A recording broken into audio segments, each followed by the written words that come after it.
I'm Andrene. And I am Joel. And this is Rewind Rewatch, a 90s movie podcast.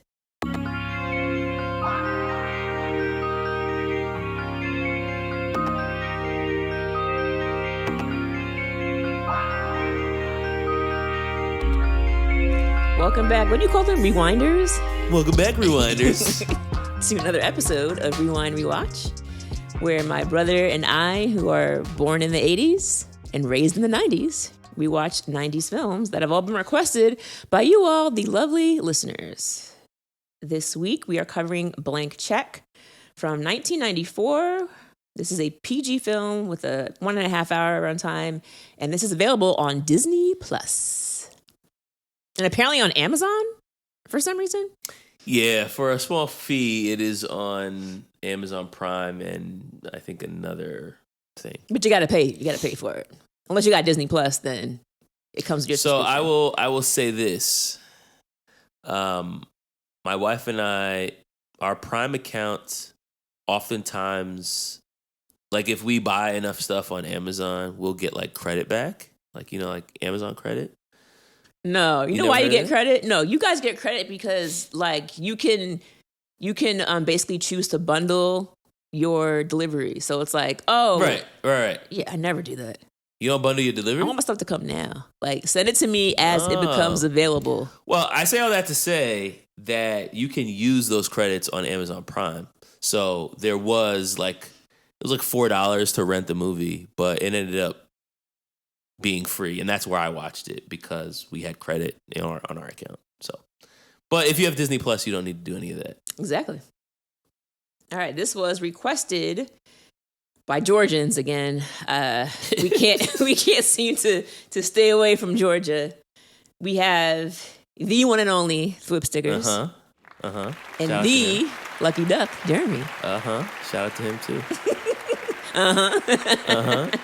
Shout out to both of them. Now it's to the point where I'm expecting to hear one of their two names when we do an episode because they just have, requested a lot of movies and we seem to pick their movies very often. I don't know. This is not intentional, but this just seems to be what happens. So. They seem to have like broken the code. Like they know, like, oh, they're probably gonna pick this one. Like they seem to know how we move. Like they. To be fair, this is episode 106, so there's been a lot. There's been a lot of. They have a nice cache of understanding at this point to be able to be like, okay, we know what they're looking for. All right, this was directed by Rupert Wainwright. And the thing about Rupert is he has directed a number of music videos, such as Straight Outta Compton. Okay. You Can't Touch This. Okay. Too Legit to Quit. All right. And The Addams Groove from the Addams Family. Okay, so those are 3 MC Hammer songs. And then NWA, which is also another Californian group. I bet you didn't see that coming, though. No, I did not. Not from a Disney film. No, I did not. There's a lot of things I did not see coming from a Disney film, but we'll get to that. We're definitely going to get into that. So I guess we'll just start with the one-sentence summary before we talk about who was in this film. And Joel, it is not my turn. I'm very delighted to say that it is up to you to give a one-sentence summary for Blank Check. All right, one-sentence summary. A kid receives a blank check accidentally and uses it to make himself a millionaire while being forced to evade criminals in the process. That's pretty good. You got it. So the young kid who you reference his character name is Preston. Presto the Pesto. He is played. Yes. Such a just a juvenile insult. It's not even really an insult. It makes me laugh. It's not even an insult. I don't really. Okay. Presto the Pesto. And he's funny. Played by Brian Bonsall, and he was the little boy from Family Ties between 86 and 89. And Preston is the youngest child in his family. He has family of 3 boys. Yeah, 2 older brothers. And he has both of his parents are still married and live together in the home. How would you describe Preston? He's kind of a sad sack loser, to be honest with you. Because we see him at home. We see that his older brothers bully him.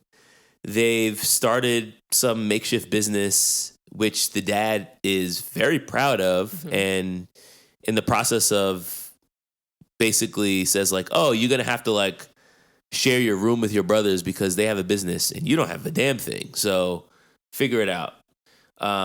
So his brothers are bullying him. His dad kind of belittles him and seems to be driven more by capitalism than actually like parenting his kids to be good people. And then when he goes to school, there's a bully named Butch who calls him Presto the Pesto. But there's no indication that he has any friends in his peer group.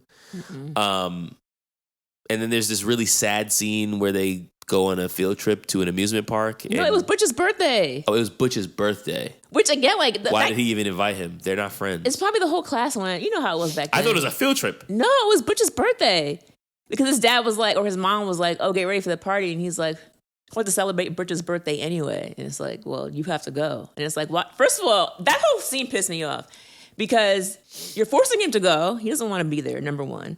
Number two, they force him to wear these khaki pants. Oh man! And this tucked in striped shirt. He looks like he's going to a job as like an accountant. Like has on a polo tucked into his khakis. Why would you wear that to go to an amusement park? And why would you wear that at all at the age of 11? Yeah. And then on top of it, you're going to the amusement park and your dad gives you $6. Right. You can't force me to go and then also not give me any $6? He can't even get on any of the rides. No. He only can ride all the kiddie rides. All the free rides, basically. Because he tries to get on the roller coaster and it's like requires 7 tokens and he only has 6. He's like, oh, I guess I can't ride. It was so sad. And I'm like, his dad is trash because, like you said, he's all about money and capitalism. But it's like, I'm 11. What do you actually expect me to do? He's like, well, son, penny saved is a penny earned. He's like, I can't save anything. I don't have an income. This doesn't make any sense. It's like, why don't you give him chores to do and pay him for his chores? Yeah, give him an allowance or something. But it's just like, oh, you don't have any money. Sorry, with your broke ass. I'm not helping you out. It really got under my skin. Not to mention, like, Preston is a very smart kid. We see that he's very brilliant on the computer, which we'll get into.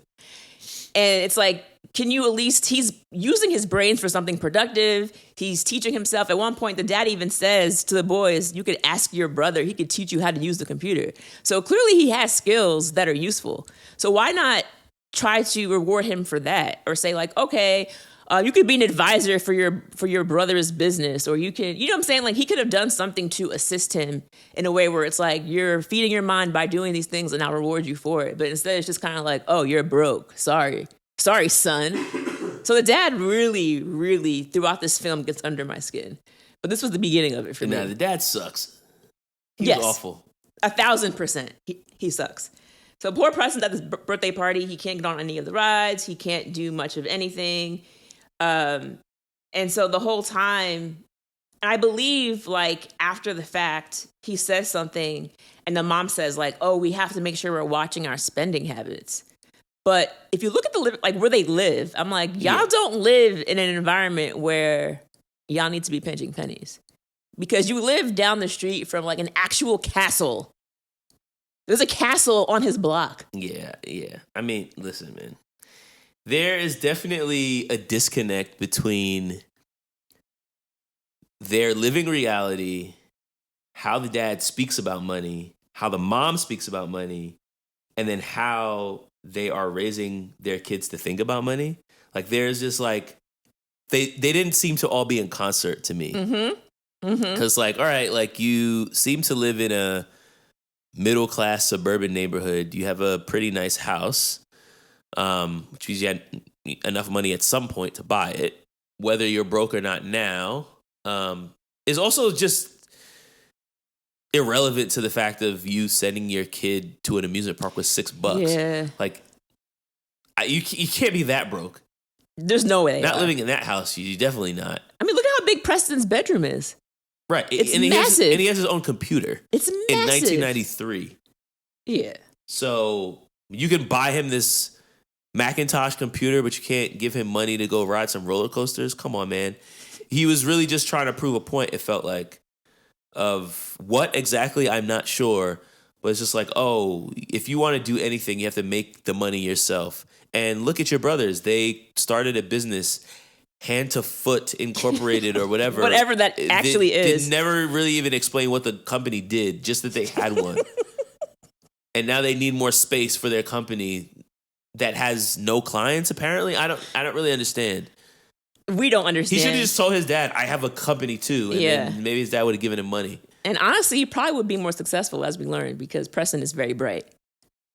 Well, this brings me to another... Or the people are just very dumb around him. This brings me to another, all right, I'll preface this by saying...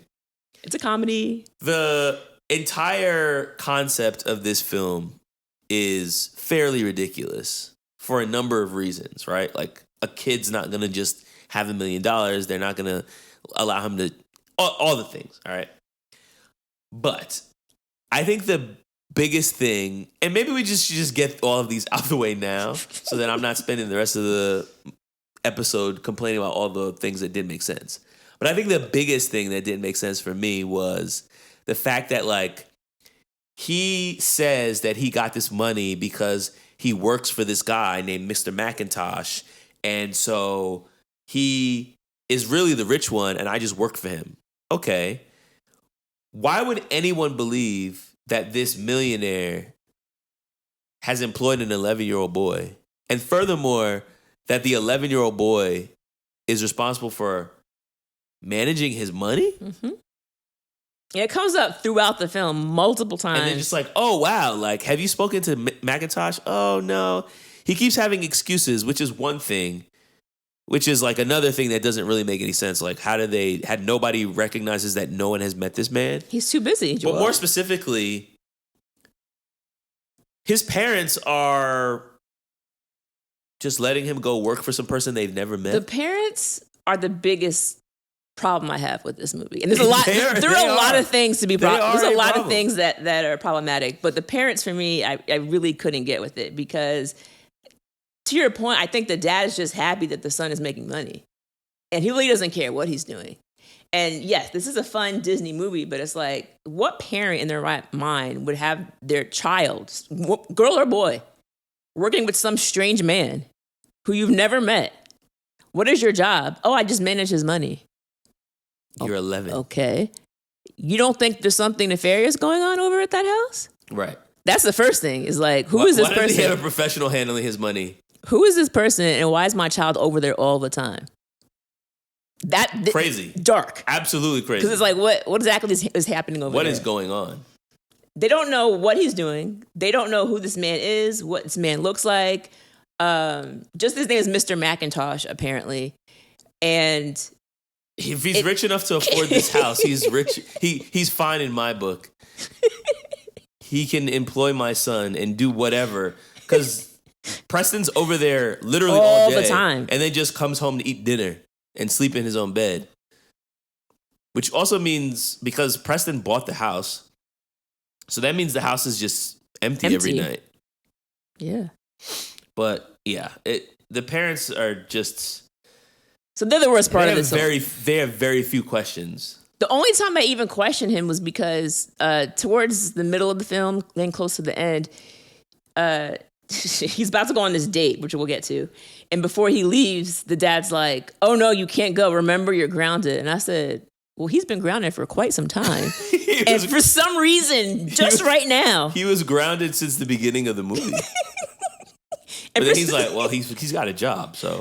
But just right now all of a sudden he's not grounded for this one date night, which I found to be very odd because I was like, well, she's been grounded. And then just going back to the dad again, at the very end when the dad is supposed to be talking to Mr. McIntosh, he goes into Mr. McIntosh's office and he's basically just Mr. McIntosh's chair. His back is to the dad and the dad is talking to the back of the chair, not knowing that his son Preston is sitting in the chair and he's just talking to him. And it's like, you didn't ask to see this man?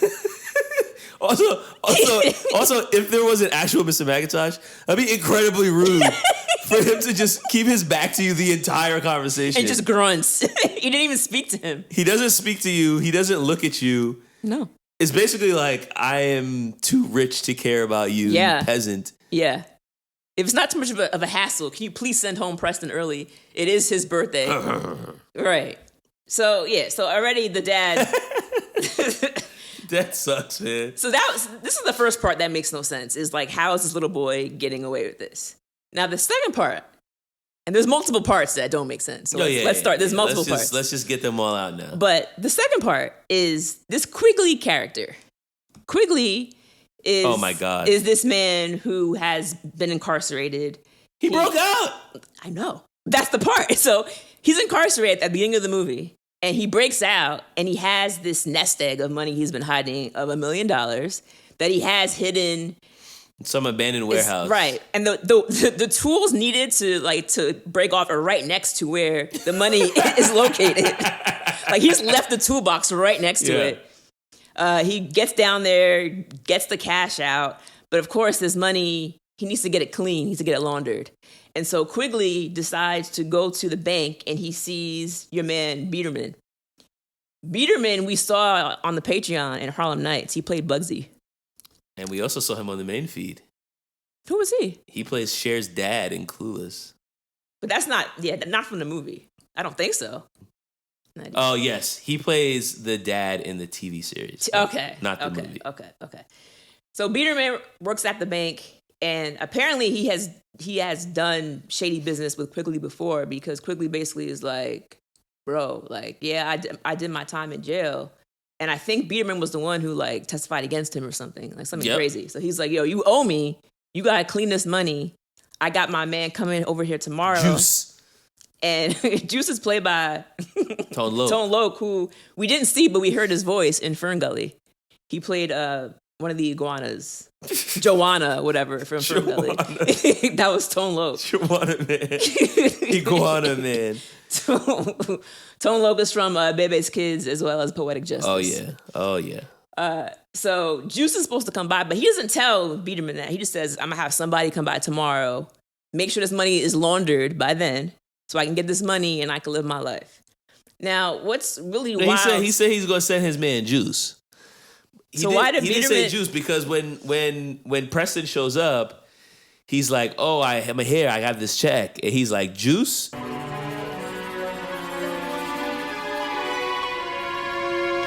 Juice?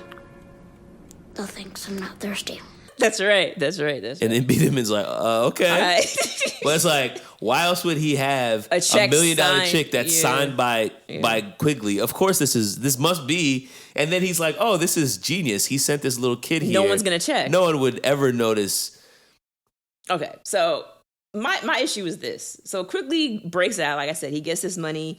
But now he's like, he's walking around, he's wearing business suits, he's driving a Jaguar.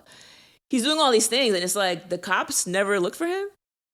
Bruh. The cops, the entire film, they never look for Quigley. It is insanely bizarre to me how brazen this guy is. Like, you are a fugitive. You broke out of prison. You're washing $1 million. Why, number one, are you writing anyone a check? Exactly. Because you're not even supposed to be out. Exactly. So how would the check be cashed? Because they're going to be like, wait, why is there no one's watching his account? Why is there activity on this account? He's supposed to be in prison. Also, he spends majority of this film walking around in broad daylight. Yeah. It's not like he's sneaking around in the dark where he's like, wearing a disguise. Like, it's nighttime and people won't see me. It's like, no, I'm outside. Like, I'm fully outside. And he's flashy. When he gets the check, he's flashy. When he gives the check to Preston, there's like a crowd around. Like, it's like a whole thing. And again, like, bro, you're hot right now. You almost hit a kid. First of all, why are you blasting the gas to back out of a parking spot? To be fair, there are people that drive like this. That's insane. I've seen people back out of parking lots with their head fully facing forward. And it's like, why? Why don't you turn your head around and look to see where you're going? That's insane. But also, like, He came out of the parking spot going like 25 miles per hour. Like, that's not how you reverse out of a parking spot. That's not how you reverse out of a parking spot. You're right. That is definitely not how I reverse out of a parking spot. Yeah, so he backs up. He runs over Preston's bike, almost, runs the kid over. And so, Preston is sitting there. There's a crowd like, oh my God, this kid, is he okay? And so Quigley is getting ready to give him a check. And he sees a police car pull up like outside the parking lot. And so now he's worried like, oh, I'm hot. For this one moment in the film, he's worried that he's hot. One moment. And he's like, oh, I gotta get out of here. There's cops. And so he quickly just signs the check and gives it to Preston, saying like, here, take the check and go. And this is the second time we're seeing a blank check in the film, because the first time is when Preston's grandmother sends him, a check for his birthday. And she forgot to put in the amount. And so the dad's like, oh, grandma forgot. It's okay. And gives him like $11. Because it's grandma, so maybe she gave him $10, which I can understand. But it's also like, okay, dad, fine. He gets the check. And at this point, Preston's like, yo, it's blank. How much should I put? And he starts thinking like, dad's always talking about, making sure that you're making money. And I don't have any cash right now. Not to mention when he goes back home after his bike has gotten completely mangled from being hit by a car, his parents yell at him about not taking care of his things. Mm-hmm. Well, listen, the young man, if you're not going to take care of the things that we buy you, then maybe we just won't buy you things anymore. I was hit by a car. Hey, are you going to ask him how his bike got crushed? No. They're just like, man, you're doing a really bad job of taking care of your belongings. They suck. They were awful. They suck. They were awful. So I was like, nobody asked him if he was okay. No. I was Team Preston at this point, because I'm like, listen, these parents do not care about you. Your brothers clearly don't care about you. Like, he makes a joke about wanting to like bump off his brothers at one point, which was a lot. Well, yeah, we'll get to that in the didn't age well section, which was a lot. So there's plenty of material there. But it's also like, this poor kid is trying to figure out what to do. So now he's on the computer. And well, before we get to that, the last thing about Quigley and his complete lack of being inconspicuous, the scene where he chases Preston through the park is probably the peak of just like, this guy does not give a damn about potentially being caught. Because he's like, oh, that's the kid who has my money, which he always carries around in cash in a backpack for whatever reason. He doesn't hide it under his bed or anything. He's just always carrying it with him. Well, I think that was like almost right after he left the bank. I feel like it was shortly thereafter. You might be right. Maybe. You might be right. Because the whole course of this film takes place in like a week. But anyway, he sees him riding his bike and he's like, oh, I'm going to catch this kid. They're driving the car, the same Jaguar that he almost killed Preston in earlier. Jaguar. And then he just like is driving through the park after this kid drives onto a stage that's being set up for some concert. And then just like Preston drives off it in his bike because he's on a bike and he can get through tight spaces. And they just like guns it and tries to catch him and lands on top of a bunch of parked cars. Mm-hmm. He's like, oh man. It's like, that's not going to draw any police attention. What are you doing, whatsoever? Dude? The cops are not going to. Not to mention, you're driving a car through a park. Like a madman. Well, I know we're not talking about what didn't age well, but this is still adjacent to that scene. So I'm going to talk about it now. They're talking about laying low. So yes, you're chasing a kid through a park. You're driving on the sidewalk, driving through the grass. But while he's doing this, did you catch what he was yelling out of the side of the car window? I don't remember, no. Your butt is mine, kid. Your butt is mine. And I said, this is what we're yelling out the window to chase this child? Michael Jackson, man. Your butt is mine. In a park? It was bad. It was so much. I was like, yeah, this is not to mention in today's day and age, those parents would be calling the cops ASAP. Like, there's something amiss going on over here. Well, not these parents. These parents are clearly just... Well, other parents in the park. Not his parents. Oh, yes, but other parents would be calling the cops saying something's happening here. They're chasing this poor child. So Quigley is just out here. He wants to get his money by any means necessary. Doesn't really care who sees him. And so now, when Preston goes home, he's like, what am I going to do with this money? And he starts thinking like, well, I need my own places to like hang out, obviously, because my brothers are all up in my room. I have no personal space. I have no privacy in my house. So I got to get myself a place to stay. And this is where, I mean, I know that it was 1990s, but like money doesn't work like this. And I think, in fact, it may have been Thrift Stickers in the Patreon. Like, he made a comment about this movie overall. He said, I think the biggest crime in this movie is that as kids, we all really thought that this was a lot of money. And then we grew up and society really said, I think not. Because, yeah, he goes to bid on this castle that is for sale at the end of his block. How Preston knows how to bid on a house, how Preston knows what closing costs are, is just beyond me. They don't really explain it. He's just a very smart child. Well, they also sell him the house sight unseen based on a single phone call. Using a computer-generated voice. Right. And they're just like, well, he bid 300,000, so I guess we just have to sell him the house now. We don't have any idea who this person is. But Quigley was going to buy this castle for 100,000. which makes absolutely no sense. Hey, man, it's 1993. The housing costs were a lot cheaper. I don't know. No, so I had to Google because I was like, ain't no way. So even with Preston's offer, Preston overbid because his mom came in and he said 3 or something. Yeah. And so it overbid to 300,000. That amount today is $656,000. Okay. Ain't no way you're getting a castle for that price. Hey, man, You could barely get a 3-bedroom for that where we live. They were in some small Midwest town. It was a castle, Joel. I don't know what to tell you, Like man. a literal castle. Listen, we know that had to be, for the canon of this film, that had to be the biggest item that he purchased, and he had to have enough money left over to do all the fun kid stuff with the money. So if they said the castle was $1 million, then we have no film. Well, then make him write a check for $3 million. They could have changed the money. Well, I think the more interesting question is, if you think back to being 11 years old and you had $1 million. Yeah, you think you can buy anything. Yeah. And you don't have to worry about like paying your parents' mortgage or any sort of unfun things. Right. You could just do whatever you want. What would you spend it on? At 11, not now. No, I know. I'm thinking.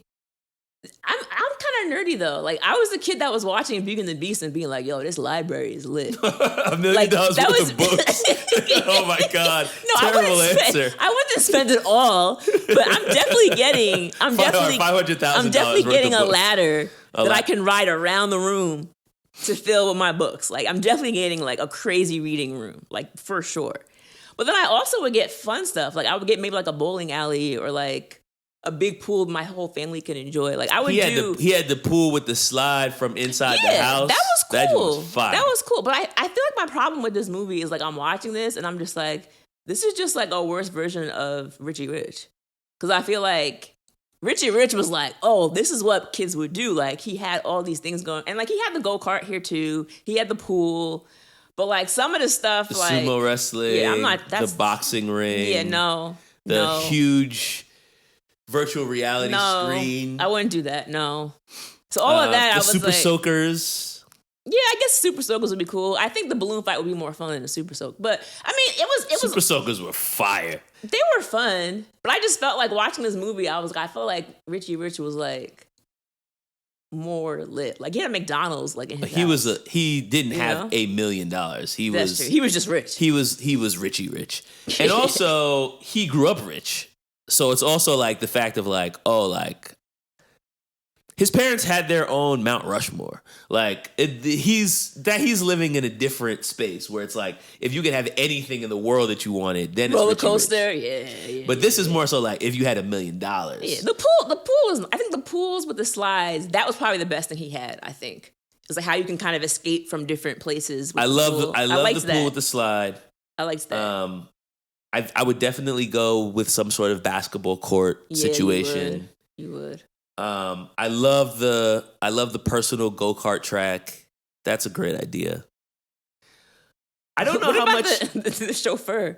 Would you No, I don't think I would have my own limousine. Yeah. That feels like a waste of money. Even at 11, I feel like that would have been a waste of Because money. you don't care that much about that. No, I don't care about that at all. Especially not at that age. It's like, all right, like I'm gonna show up to school and not even show up to school because It was summertime. presumably this is summertime. We Yeah. don't see him at school at all. He's working a 9 to 5.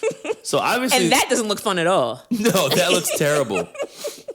I think the elephant in the room of this film is the fact that Preston doesn't have friends. Yeah. And so he gets a limo, but really he gets Larry, the limo Henry. driver. Henry, that's right. Yeah. He buys a friend.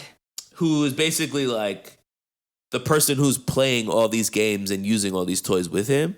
And so I feel like to that end, a lot of this feels like a waste of money because it's like you can only enjoy so much of these things by yourself. Now, you could always shoot hoops by yourself or you could play bowling by yourself, but that's not as much fun. No. The virtual reality, the video game stuff, 100%. I would definitely get myself some arcade games. I'd probably have like a whole arcade room. You would. Yeah, 100%. You Like, playing yeah. NBA Live Oh my God. and wrestling. Yeah. Oh yeah. Like yeah. I think I would be a little bit simpler where I don't think I would be going for like the big gaudy things, but just like what are the things that I love to do and just like dedicate space to play them. Play basketball, play video games, drive around in a go-kart. You know what I think didn't that's like? What I didn't like. The sumo? And this is someone, yeah, that was trash. But as someone who enjoys dessert, I love a good dessert. Oh. This Yeah. big like garbage can tub full of ice cream. You can't possibly There's no eat way. that. You can't even eat half of it. Like that was such a waste to me. I mean, he's sitting in the back of the limo wearing shades and sharper image bags. Apparently, were all over the place, and which I'll talk about during our facts. And he's eating ice cream out of a huge tub. And I was just like, you're gonna have like 6 bites and be full. Like it didn't make sense to me. Like that to me is like I hate when people waste food. You're legitimately offended by the ice cream. I hate when people waste food. Like it's probably one of my biggest probably because of mom. But I just don't like the idea of like buying all this food that I know I'm not gonna eat. That to me was the huge waste. And I was like, bro, why are we doing this? Like even when I watch movies and people have like food fights, turn off. Huge turn off. Like I'm just like, why am I throwing food and calling this fun? I don't get it. Well, speaking of throwing, it's always fun that in these films, whenever someone comes into a large sum of money, they always have to take it home and then throw it all into the air. Yeah, on the bed. For whatever reason. Yeah. We also saw this in Set It Off when they made their first bank heist in Cleo's garage. But yeah, when he comes home with this money, mind you, he's still living with his parents and nobody knows that he's done this. But he still takes the time to throw all of the money in the air before going to sleep, which seems like a real huge waste of time because you're going to have to clean it all up before the morning when your parents come in the room. Not to mention, I don't believe he'd be able to fit $1 million in his book bag because it looked like they were In small bills at that. they were like $10 bills. I was like, there's no way this is fitting in your book bag. Number one, and number two, you won't be able to lift it. Whoa, this bag's really heavy. I'm like, there's no way this 11-year-old kid is running around town on his bike with this heavy bag. I'm like, yeah, this doesn't really make. And we mentioned Henry, but I feel like we glazed over because what is Henry's issue here? You're spending all of your time with an 11-year-old boy. Yeah. Well, This is very problematic. well, the thing about Henry is I get the sense that Henry, more than any other adult in this movie, was probably the only one that realized that there was no Mr. McIntosh. And at the end, when they have their final conversation before Henry goes on his merry way, and he's like, I guess I get this trash can of ice cream all to myself now. Disgusting. But when he goes on his merry way, he's kind of like, oh, thank Mr. McIntosh for me. And then Preston's like, yeah, you're welcome. And it's kind of like a nod, nod, wink, wink. So to me, it feels like Henry was just kind of like, hey, this kid has a ton of money. He's paying me to be a limo driver. Presumably he got paid over the course of that week. And I don't know, it's the easiest job he's ever had. All he has to do is like goof around with this kid all day. Yeah, but you're not questioning where his parents are. You're not questioning, like, what the hell is actually going on. It's weird. Yes, it is weird. Can you imagine a child, like, you go to pick up a child and the child's like, oh, yeah, this is not an Uber. We're like, you're dropping it from place to place. Like, you are this child's limo driver. Yeah. And you're spending all day in an empty house with him. Because he shows up and he's like, yeah, like, I'm supposed to be here for Mr. McIntosh, something. And then Preston's like, oh, yeah. And then he just, like, gives him, like, a stack of money. And he's like, all right, cool. And then he just doesn't ask any more questions the rest of the movie. Where's the money coming from? Like, there's just so many things where it's just like... And then, like, if this were a darker film, it's like, you know, what if the bad guys are not coming after you for taking the cash? Like, it's just too many questions where I'd be like, yeah, this is not on the up and up. But Henry has no qualms. He's qualmless. Nah, qualmless because he's getting that bread up front. So he's like, all right, just give me that cash. I will say that between Henry and Juice, played by Tone Loc, I felt like they were both pretty funny. Like, just the way that they approached it. Henry reminded me very much of, like, John Candy. Like, he was giving he was giving me a lot of John Candy vibes. Like, a little Very bit much. of Planes, Trains, and Automobiles, a little bit of Home Alone, maybe even a little bit of Uncle Buck as well. And then Juice is just one-liners, one after another, the entire movie. I mean, this guy shows up at the bank, and off the rips, he's just like ogling every woman he passes by, which I'm just like, I don't know what's going on. This is a very sexually charged Disney film, which I guess we could talk about next. Yeah, we're going to get into that. But other than the pervasive sexual harassment, I just feel like from the time where they realized that the money was stolen and they have to chase this kid, the bank man is just kind of plays like this bumbling idiot. Quigley is your stereotypical bad guy. And I feel like Juice is just kind of hilarious. Like, he's just making jokes one after another. And I was really enjoying pretty much every scene that he was in. The other thing is that at the end, when they all get arrested, the three bad guys, I'm like, I don't know that Juice ever actually broke the law.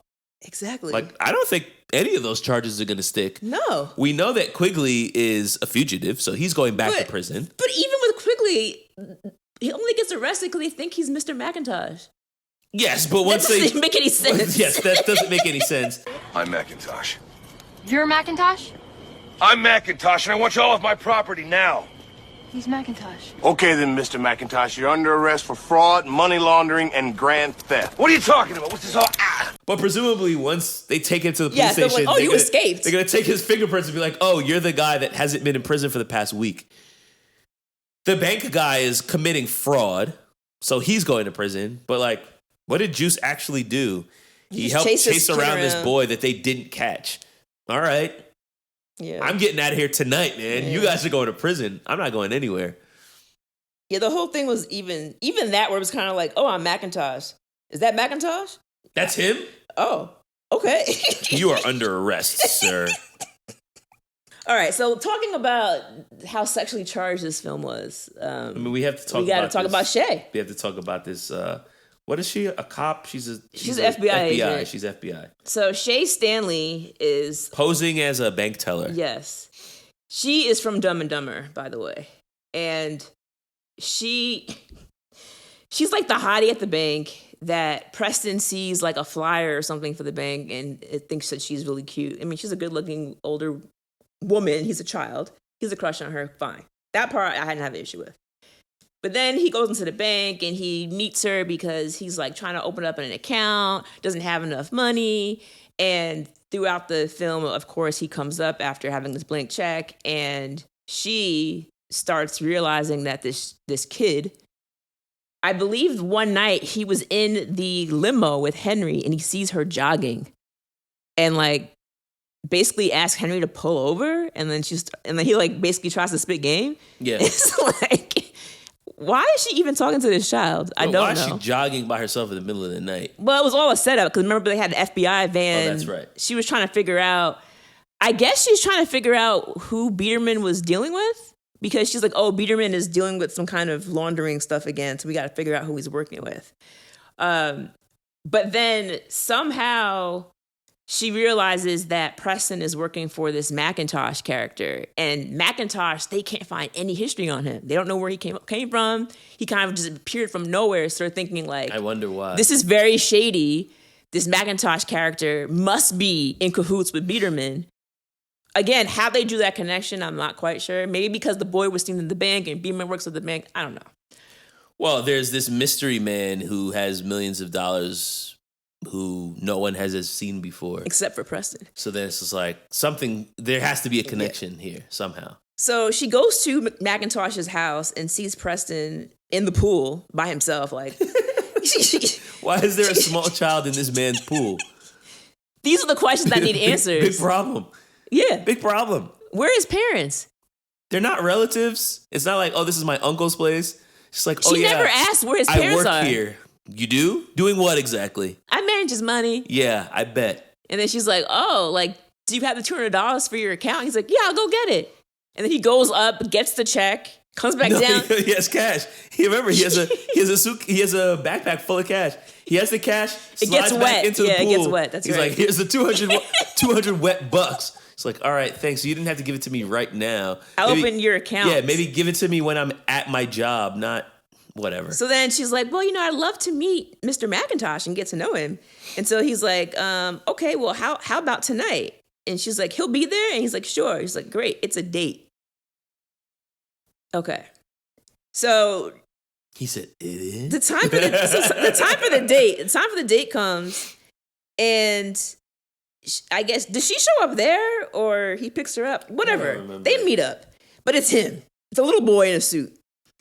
And she's wearing this sexy red cocktail number. Ow. And they're at a very expensive ass restaurant. Preston buys her like a diamond necklace. And she sits down to have dinner with this little boy. She does ask where Macintosh is, and he's like, oh yeah, he was so busy, like he couldn't come, so he sent me in his place. Any person, any adult would be like, yeah, I don't, like, he's not here, so tell him to hit me up. I mean, first of all, it wouldn't be tell him, but in this world of the movies, you would say, tell him to hit me up or whatever. Like, I'm not gonna go on a date with you. But then she's thinking like, oh, like, I'm an FBI agent. Like I can, pry this kid and get some information about Macintosh. So they go to this fancy dinner, and then he's like, oh, I want to show you something. And then he takes her to this place. It has like a huge sprinkler, like fountain type thing. It's like one of those park sprinklers that little kids run around. Yeah, that's exactly what it is. Yeah. And so he takes her into the center of this, and it's like, girl, you know what's about to happen because you're an adult. And she's standing there like, well, Preston, what do you want to show me? And then the water comes up, and now they're running through the sprinklers and having so much fun. And he takes her hand, and they start dancing. Yeah, they're having a time. They start dancing. They're in having the middle a time. Of She's wearing heels and a red cocktail dress, and he has on a very ridiculous, very brightly colored suit. Well, he dresses like he's much older than he actually is. And, they're having this great time, and they're laughing and blah, blah, blah. And then at the end, the water like falls down, and she's laughing. Like, this is the most fun she's had in years, apparently. And when they finish their dance, there's people clapping. And I said, who are these people? And why? Maybe think it's a mother and son. They probably think it's a mother and son having a good time. So. That's what I would probably think. It's like, oh, this is a lady having fun with her kid. And they have a good time. And then he turns around and notices that these crooks are hot on their trail. He sees Quigley in them, and he's like, let's race to the car. Last one there's whatever. They run to the limo, and of course, right before Quigley is able to grasp him, the water comes back on, and they all slip and fall. Right. Why exactly would you slip and fall? Unclear. She was running in heels. In heels, yeah. And was fine. Well, she's an FBI agent. Oh, it's the training. Training. She's more adept. So he's able to evade them. And as the movie progresses, I mean, he ends up falling hard for Shay. He thinks that there's something there. And the whole movie is very like, they're in a limo now. They're both soaking wet. She's wearing this dress. And it's also like Disney. Why is this grown woman wet next to a child? Like, it's like why did we need them to get wet? Well, there's also Why? the scene when she goes to meet him at the mansion castle, and he's laying in the pool, like on one of those inflatable It floats. rafts. And she's standing next to the pool, and we just get a shot of Preston on the right of the screen, laying on the raft, and to the left is just Shay's legs. Her legs, yeah. I was like, this Yeah. does not feel appropriate. No. But yes, I definitely feel like when you are a little boy watching this movie, you are definitely like, yeah, this girl is so hot and Yeah. she's so sexy. Yeah. And they are pulling no punches in terms of making it very clear that as a young boy, you should be desiring be. after this girl because she is pretty hot. And it's just completely unhinged that like you have this children's movie where the romantic interest is not a peer of Another his. girl, It's not like yeah. a girl in his class that he has a crush on. It's like this grown-ass woman who works at the bank and she goes on dates with him. It's just like, what is going on here? And then the worst part. The worst part is right at the end. Is at the end. After she realizes that Macintosh, well, I guess he was a real person to her. She never really figured out it was him, which is really bizarre. Macintosh, apparently they think is Quigley, but she realizes like, oh, she has to let him down, basically. He is telling her that he's interested, and she said something about like, come and see me in, I don't 10 know, years. 10 years or whatever. And Yeah, then because he's basically like, oh, do you think we could still keep seeing each other? And she's like, I don't think that's a good idea, especially now that Mr. McIntosh is no longer around. Because we're supposed to, anyway. didn't they negotiate his age though? Because at one point she said, see you in 10. She says, why don't you give me a call in about 10 years? And then he's like, how about 5? And then she's like, let's settle on 7. It's like, what? So he's going to be 18 and you're going to be... Just the limit. you're going to be approaching 40. Yeah, that sounds very much like how there are men in Hollywood that like, well, she's 18. It's like, come on, bro. Like, we get it. The fact that you're waiting for them to be barely legal, that's in and of itself, that's a problem. Let's settle on 7. Yeah. It's like, oh, man. So that was gross. And then that was gross. And then- if you thought that was gross. she gives this 11-year-old boy like a straight lip on the lip kiss. Like directly on his mouth. It is so unhinged that I gasped. I don't even know what they were thinking about when they decided to put this in the movie. Because, granted, you definitely wouldn't do that now. There's a lot of things in this movie that you wouldn't do now. This is chief among them. Mm-hmm. But even at that time, when this movie comes out in 1994, surely you have to recognize that a grown woman kissing an 11-year-old boy on the mouth is not a good idea. It's crazy. And you would absolutely never do this if the genders were reversed. Oh, yeah. Can you imagine? No, I can't. Oh. So, which means you're only doing it because he's a boy and she's a girl, she's and so it's not that bad. It's not that bad. It's not like she's taking advantage of him. But you know what? This is during the time period where like if you were a boy in high school being like sexually assaulted by your female teacher, it was like, oh, he's lucky dog, you. Like I feel like a lot of time. Yeah, That conversation's still it's still very much like, oh, look at you, and it's but like, it's also no. like the idea of boys getting sexually assaulted wasn't really a respected concept, especially at the hands of a woman. That's true. You could certainly if it was a guy, then it's Yeah. like, oh man, this is so sick. But like a boy and his hot teacher, Yeah, the teacher should probably be fired, but good on the boy. yeah. So I do feel like this is the biggest thing in this movie that ages really, really poorly. And you could tell that they're trying to like toe the line a little bit because like she pecks him and he doesn't kiss her back, which is probably what the director was like. But then it's also just like, you could also just taken this out completely. Yeah. Or you could have just had her kiss him on the cheek. cheek. Exactly. So the fact that this is even in the movie, and I feel like this was something that came up weeks ago when we were discussing this movie, and I was like, I feel like at some point a grown woman kisses a boy, and you were like, what? I was like, no, that can't be Like, what happens. There's no way that happens in this movie. And I'm like, I'm pretty sure it does. Because this is not something that you like forget. Like, it's like, I watched this movie years ago, but I feel like this part specifically must have stuck in my mind because I'm like, no, I'm pretty sure. Like, I'm pretty sure a grown woman kisses this boy. Just to give you some context, she was 31 and he was 11 at the time of filming. So there you have it. I mean, that was his age in the film. Yeah, it's really bad. It's not like he was playing a 17-year-old. Like, no, he was playing 11. Because he was 11. Yeah. So, yeah, I really was just like, because I did not see that coming. Beyond the kiss, which is just like taking a bad idea and making it as bad as possible. Like, just like kicking it way over the edge.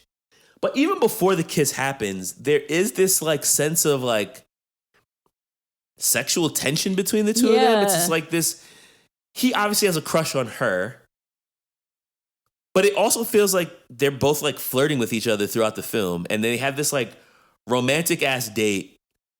It's just like it's inappropriate and unnecessary. Yeah. Yeah, I didn't get it. The other thing that I felt, we talk about things that didn't age well, we might as well go here now. Yep. There are a number, we talked about Juice walking through the bank and basically just like ogling every woman that he passes by and like, good God, look at that one. Yeah. There's a part at the very beginning of the movie, I don't even know if you caught this. The dad basically says, I'm going to basically allow your brothers to use your room as their office. And he's like, teach them how to use the computer. Now that we have these computers, everything's changed. He says, software will teach you to do everything except make love to a woman. Which, why would that line be in a Disney film? But then, what did mom say? I don't know. Oh, you didn't catch that? No, I didn't catch what mom said. Mom says, now I know what program to get your father for Christmas. Oh, man. And I said, oh my God. Well, you didn't even get that far. No, I didn't. Because I said, what? And then I just yeah. So what in the world? So we know why this movie was not G-rated. The other thing, though, besides all of the like unnecessary sexuality in this film, there is a fair amount of like violence being threatened openly and brazenly. Yeah. Preston has a running birthday list that of all the things that he hopes he gets for his birthday. Number one on the list is hoping that his two brothers get quote unquote knocked off. Yeah. Which does not feel like a joke you could make in a kid's movie. He also has on the list that he wants a girlfriend. I'm not sure how he's going to get that for his birthday. But there are also a number of like comments by the bad guys where they talk about like shooting or getting bumped and all this other stuff. And I'm like, man, the 90s just felt a lot more lax about putting gun violence in movies. In a child's movie. That's the whole thing. And like Columbine probably had a lot to do with changing that and the 100 million other school shootings that have taken place since then. Like people are obviously a lot more sensitive about things like that now, where like when this movie was being filmed in 1993, it was just like, different world. Yeah, we can just talk about guns all the time. It's not a big deal. Like you definitely can't do any of that now. They also had a whole conversation where Henry is talking about these commonly used phrases with Preston, and he talks about how there's more than one way to skin a cat. And he's like, well, what is that? What does that mean? Who skins cats? Why would you skin a cat?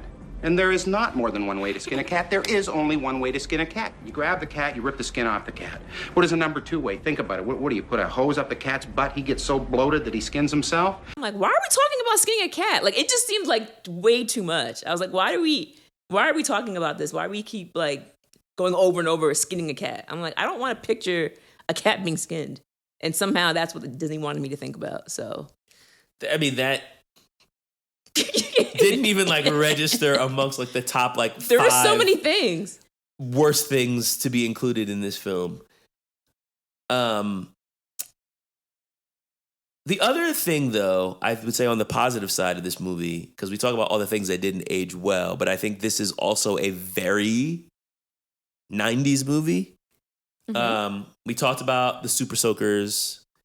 Another thing that I saw that I had completely forgotten about is at one point he and Henry are like drinking soda out of cups and they're using those crazy straws. Yeah, I used to love those. And I was like, oh man, everybody used to love those. They're so cool.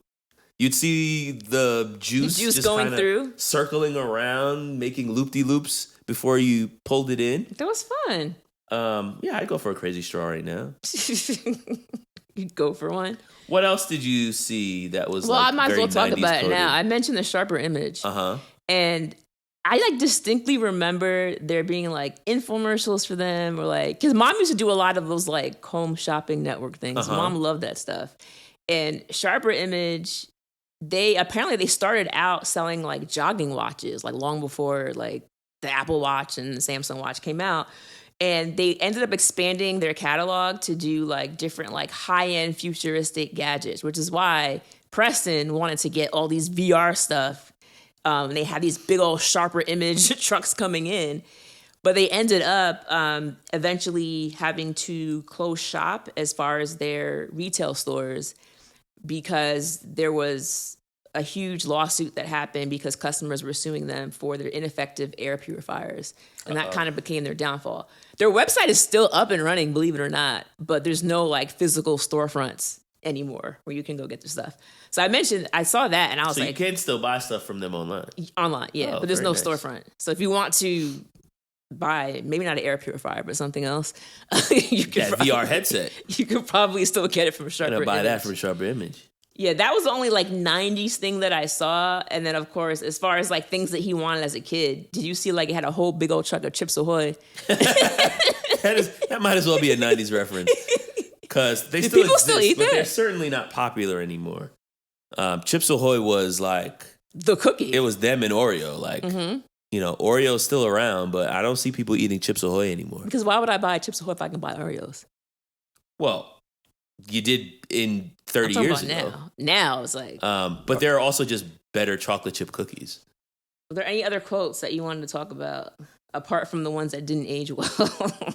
There are a lot of quotes in this movie. There are a lot. I don't even know where to start, but I will say there was a very funny part where he's talking to Shay and she asks him about how he makes his money. And she says, is he an entrepreneur?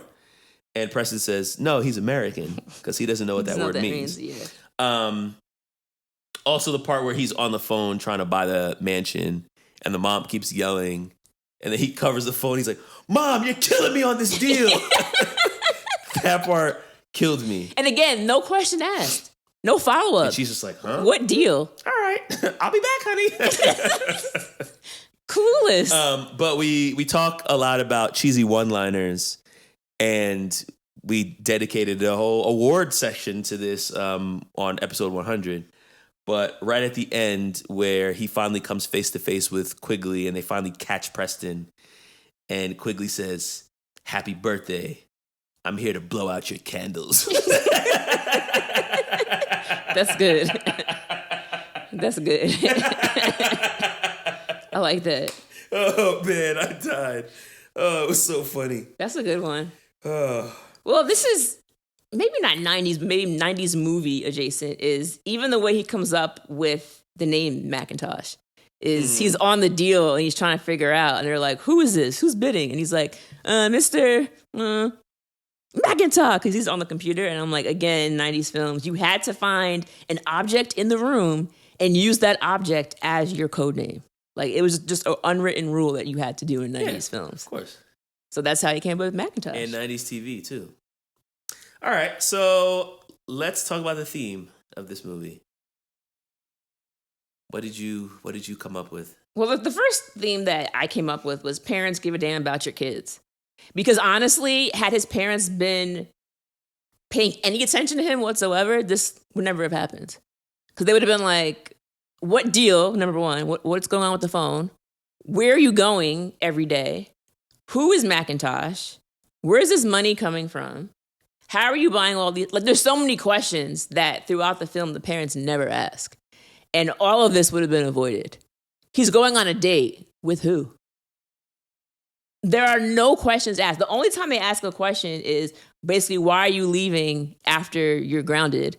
And then when the dad says you can't go out tonight, all Preston has to say is, oh, but Dad, I was going to show Mr. McIntosh your plan. And hopefully he was going to... Oh, my plan? Honey, get a copy Right, so we yeah. can bring it over. So My it's like... prospectus. Yeah. It's like, y'all really don't care about your son. No. And that was the number one glaring theme for me. It was like, parents. And then also, it's like, what are you teaching your children? Because the dad was so hard pressed when it came to money and finances. The quote that his son learned from his dad was, you know what the golden rule is? He who has the gold makes the rule. This is what you're teaching your child. Mm-hmm. And so throughout the whole movie, Preston is thinking the only way that I can make sure that I'm making the rules and living my life the way I want to is by basically stealing this money Yep. and creating the life that I want. And so it's like, parents, y'all have a responsibility to make sure that you're teaching the kids the right thing and you're actually giving a damn about your kids. So I think the theme for me was that money cannot buy you happiness. We see him having all this big fun with Henry. And the one time when Henry has something else to do and he can't be there with Preston, he's just alone with all these toys, this big house, and no one to enjoy it with. He has no friends from school. Him and his brothers hate each other. And he's just sad. And I just feel like throughout this film, from the beginning, he just seems like a very sad character. And he has been convinced, like you said, by his dad that like, oh, well, if you are more focused on making money, then that will kind of solve your problems. And he realizes that it doesn't. Even Shay, who he has this big crush on, and she gives him the time of day, is really only there because she's trying to figure out who Macintosh is. And as soon as the case ends, obviously she's not going to see him anymore. So he doesn't have that either. And they try to kind of clean it up at the end with like, oh, you know, I'm going to have cake in my bedroom. I don't know why With they my didn't family give who it to him in are the now kitchen. being nice to me. Right.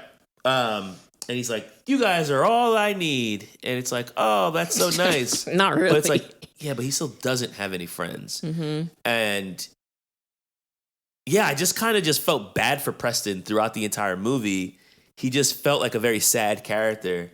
And I think that was the big takeaway for me is like, yeah, you can get money, but it's not going to like really buy you any happiness. Especially the one friend that he had, Henry, was only there because he was getting paid. Yeah. So.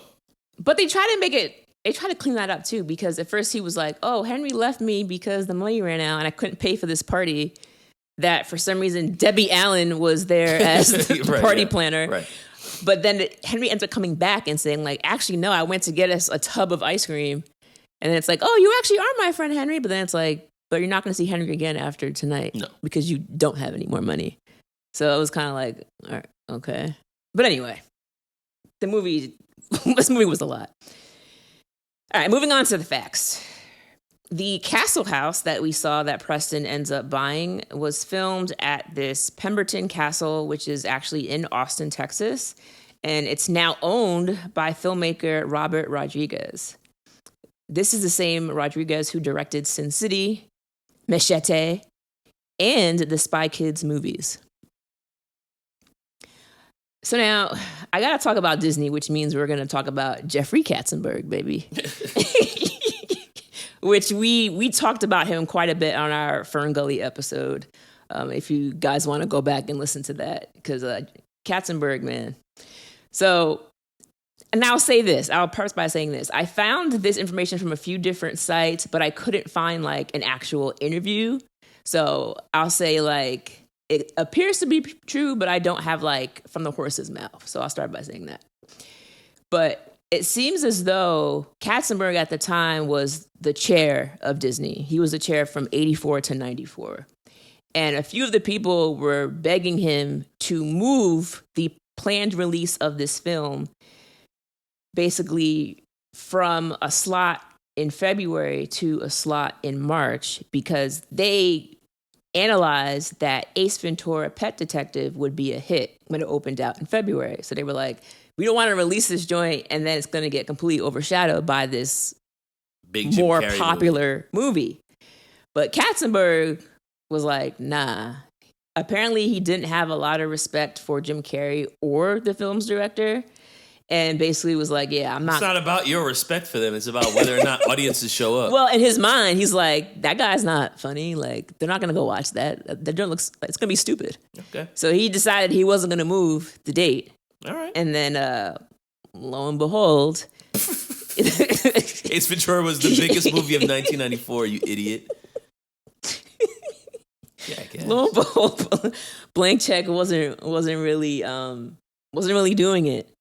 Not to mention that Blank Check, like towards the end of the movie, we didn't really talk about this, but like somehow Preston ends up doing like this bootleg, like Home Alone, where it's like he's doing all of these like things in the castle where he's using the sumo gloves to punch out Quigley and doing all that. But it's like you didn't know they were coming, so the house wasn't rigged. No. So how was he able to do all of this? So it almost seemed like a mashup of like different children's movies into one. And it was like, this doesn't really make a lot of sense. And also all of the things that didn't age well and all that to say it didn't really do well. And Disney leadership was angry about this. Katzenberg then went back and said he was not interested in their complaints. And apparently it Wait, what's Katzenberg's role? he was the chair of Disney. Oh, So, like, he I was make the decisions. Oh, he's like, yeah, nobody can tell me anything. You're right. But eventually, like, you know, a lot of things led to them, you know, coming to a head. And eventually he ended up leaving Disney entirely in October of this year. And then he ends up co-founding DreamWorks with David Geffen and Steven Spielberg. So he ended up coming up anyway. But Katzenberg is like, I'm a beast. So what are you going to tell me? So I think in his mind, it's like, I may have been wrong about this film, but like, now I run DreamWorks. So Yeah. kick rocks. So, That's crazy. oh, I forgot this part. So apparently Harvey Weinstein, who, boo that man, apparently he saw the movie and he phoned Katzenberg and said, what the hell is this?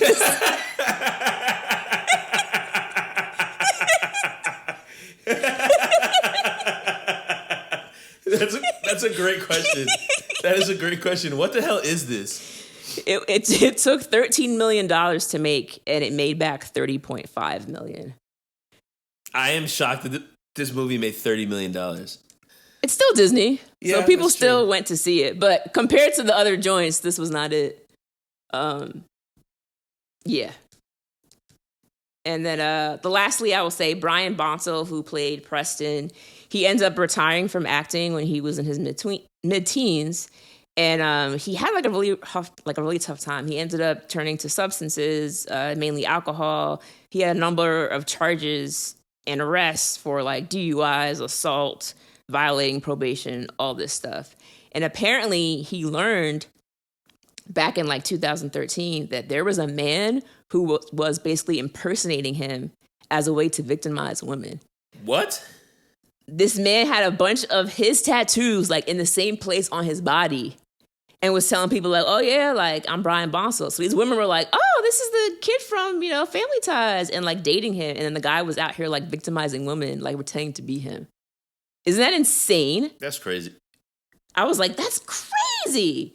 Eventually, so apparently what happened was before all the victimization start, when Bonsall was in jail back in 2004, he had met the guy while he was there for a DUI. they interacted, and he said, I guess at that point, he said, I remember meeting this guy. He had very crazy eyes, he said.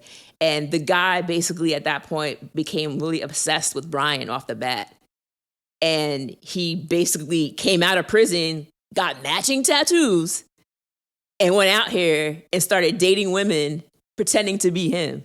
I was like, bro, this is like the craziest thing. There's a documentary right now out. I want to say it's called like Hollywood Demons. It's on HBO.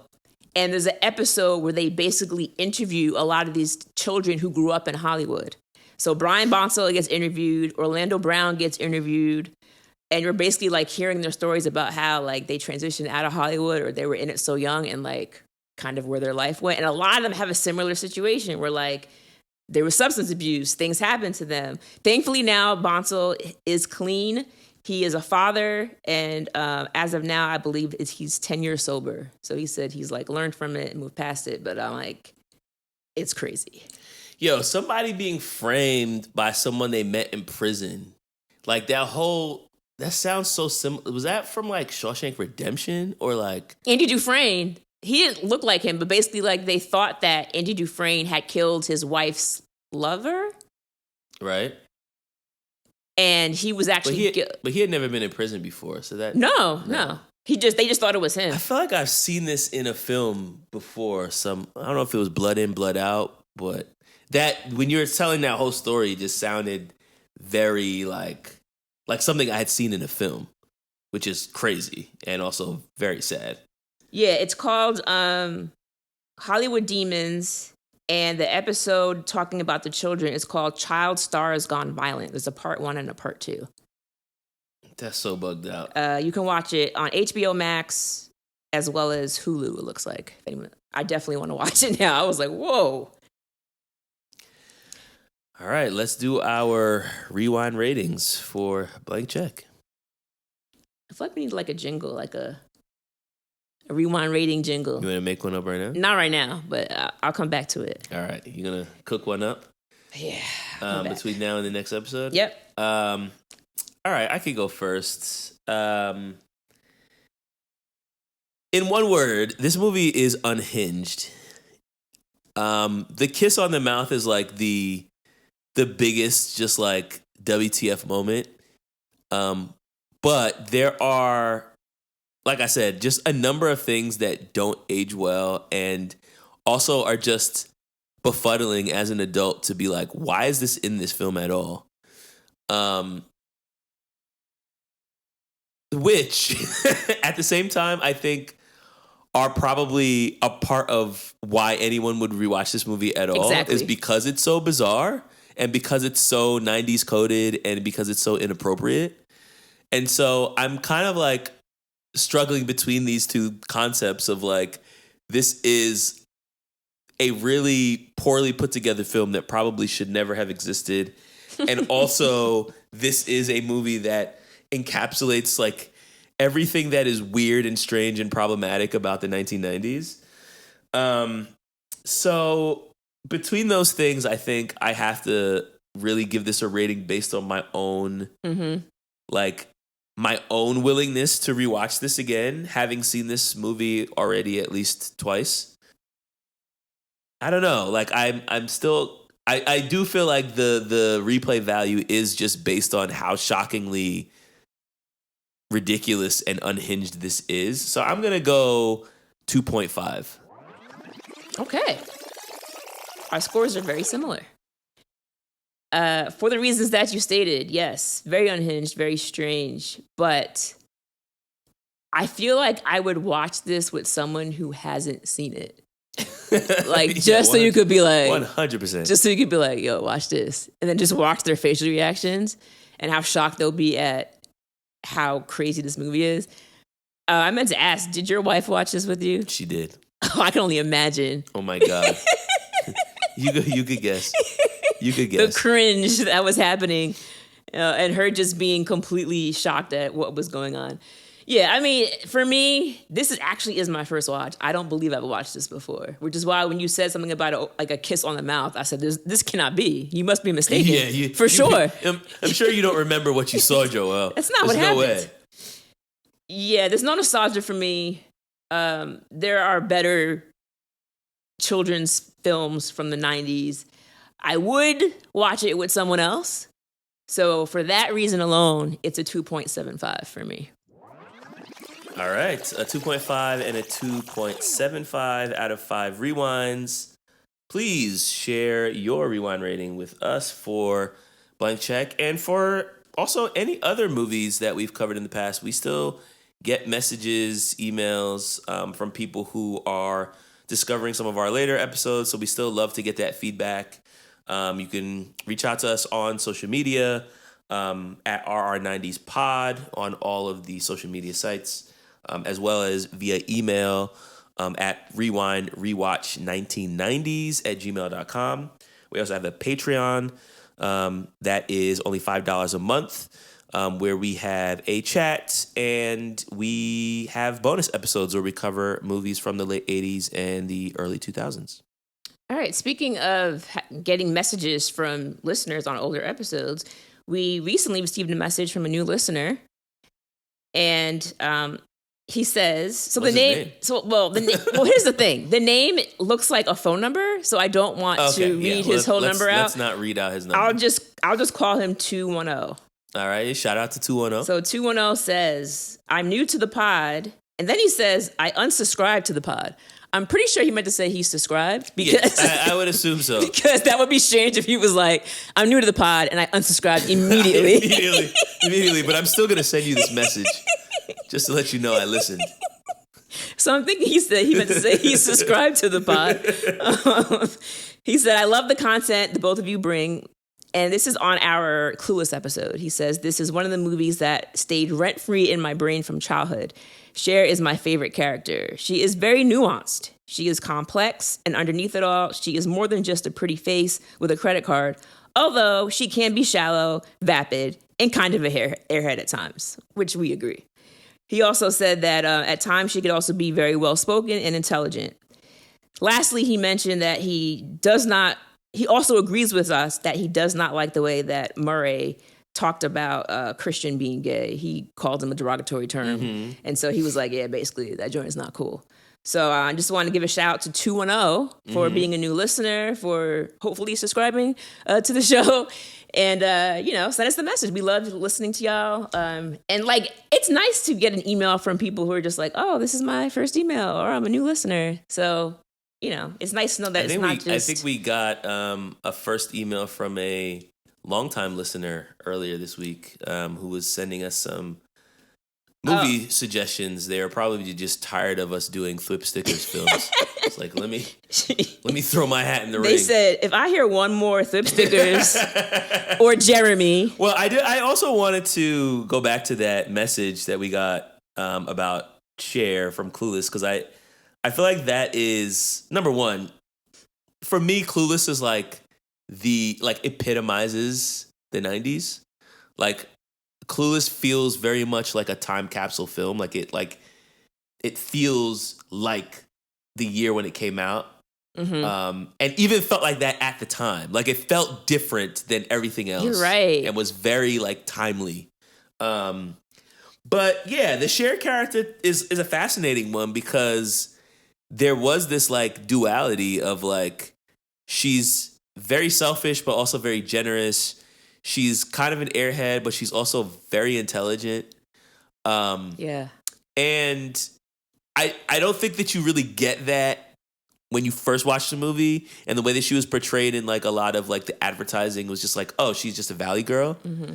But then I think when you watch the movie more intentionally, and when you become more familiar with it after you've watched it multiple times, it's actually, no, she's a little bit more nuanced than that.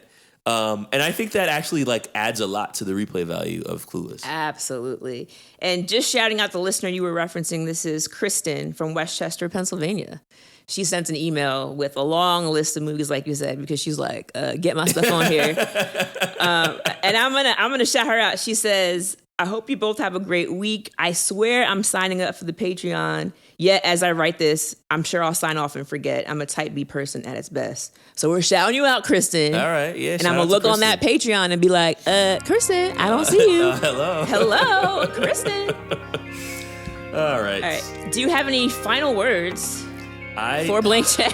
You know, we spoke about so many of the quotes that I don't know if I have any left. When you come home and you got a pocket full of chicken wings, there's nothing a woman loves more than that. All right, y'all. We'll see you next week. Later. Adios.